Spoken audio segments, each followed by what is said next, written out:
So we're going into season 3, Scott. Yes. Having some big changes with the storyline, some new characters.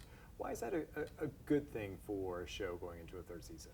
Well, I think it's always, you're always looking for something that, excites your audience and also excite the creative team. And I think that's always one of the biggest challenges is delivering the same show, but also keeping it vital for everybody. And I think we've got, with this new kind of big arc that we have of my team, my office being investigated by the FBI and by the Department of Justice for possibly not being an adequate outpost to fight evil coming into the country.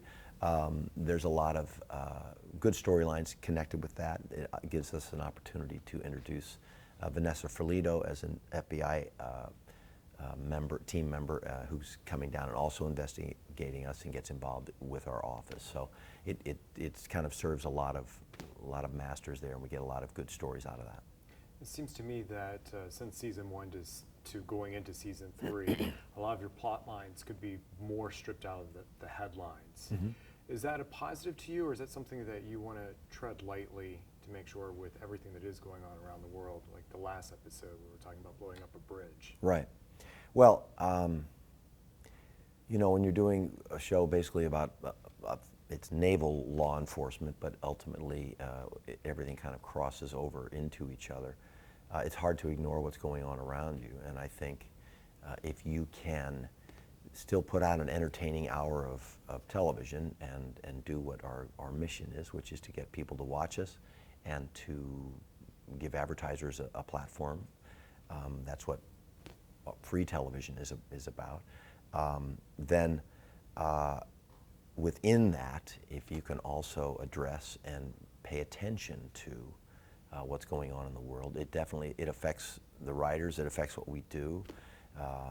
If they sent a script down where my character all of a sudden was misbehaving as an officer, a law enforcement officer, we would have to have long discussions about why go that direction? What's the end result? How do we make this into something that turns out to be a positive as opposed to something that, in light of what's going on the planet, is perceived in a negative fashion. Are you really hands-on with the script? Yeah, I am. Why is that important for you? Well, at the end of the day, my face is speaking the words, and I take material that I can either relate to or that I feel has of great variety that can and allow for growth as a character over a period of years. This guy's got some flaws, some chinks in his armor, and I like that, and it gives the writers, again, something to write about. But I'm also, particular about what we say, because we get, especially on television, you get identified with the message to a certain extent, rightfully or wrongfully, in a long-running series. So that's important to me, and it's important to me for all the characters on the show. And we want to present a world that people can relate to and also, again, entertain. How important is it to you that this show is filmed on location and that New Orleans is kind of a co-star of this series? Well, it's a huge element of the show. I mean, it becomes less important as the longer we're around, because everybody knows we've already established that, that we're here, and everybody buys that. So, look, we shoot 8 days an episode. We're in a stage like this 4 days of the episodes, and half the time we're out.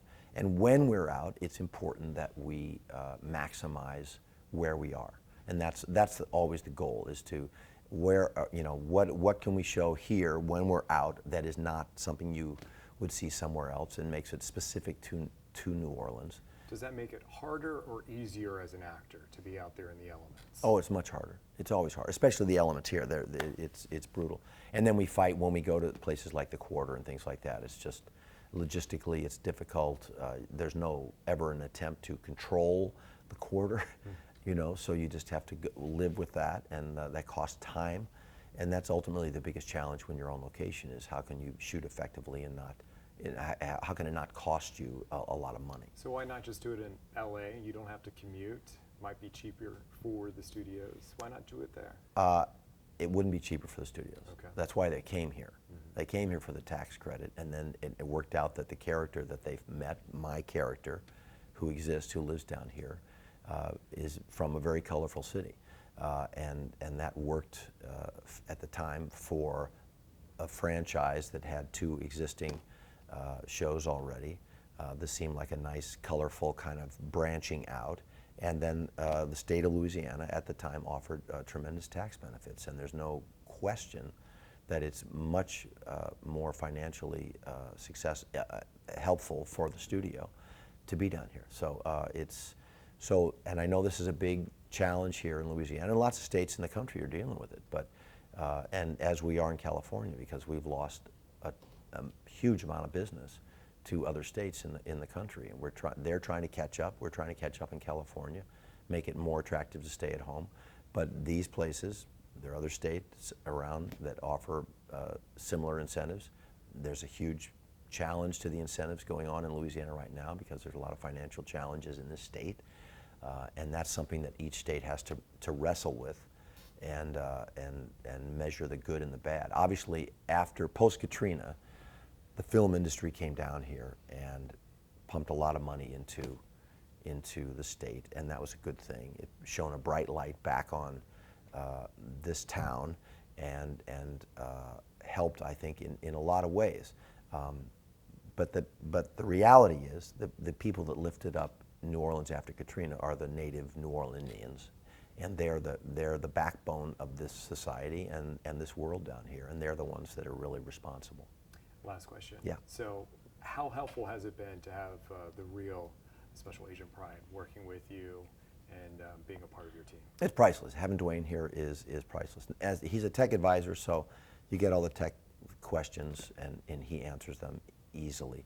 But just in terms of ideas and stories and attitudes, and you know, the NCIS has an attitude about the FBI and the relationship between NCIS and NOPD, and they're just all kinds of little behind the scenes, little flavors basically, that I can turn to him and say, well, what would you have done here? How would you approach this situation?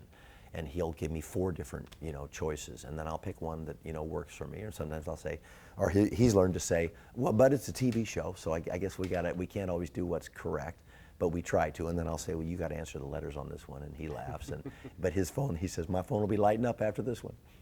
Perfect. Can we get a selfie? Sure, of All course, of course.